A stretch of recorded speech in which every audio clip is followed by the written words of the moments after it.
It was very busy on parts of the Tube early this morning. This was Canning Town. Staff told us there were more construction and office workers compared to last week.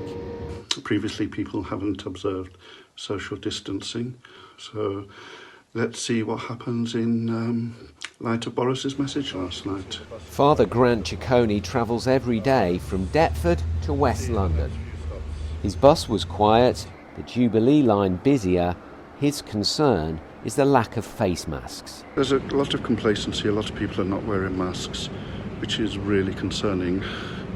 And I think that the use of masks will have to be enforced by the government.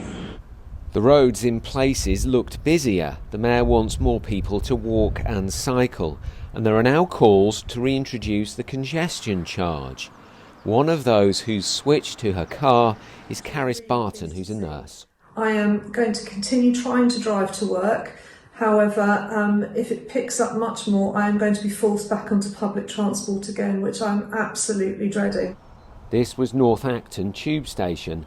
Transport bosses say they'll only be able to provide services for a fraction of the normal number of passengers. The mayor also says people should work from home if they can, and face coverings should now be worn on all public transport. If you can't adhere to social distancing rules, wear a non-medical facial covering, and that would mean you don't inadvertently spread the virus if you're pre-symptomatic and asymptomatic. And from today, because the guidance has changed, we're offering all our staff these basic face masks too.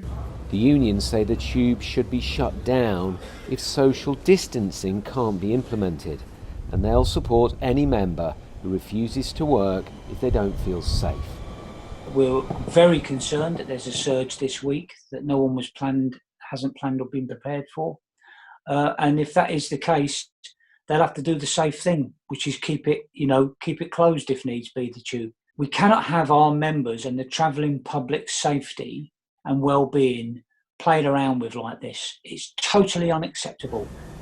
Transport bosses are grappling with the easing of lockdown. Busier days are to come. Tom Edwards, BBC London.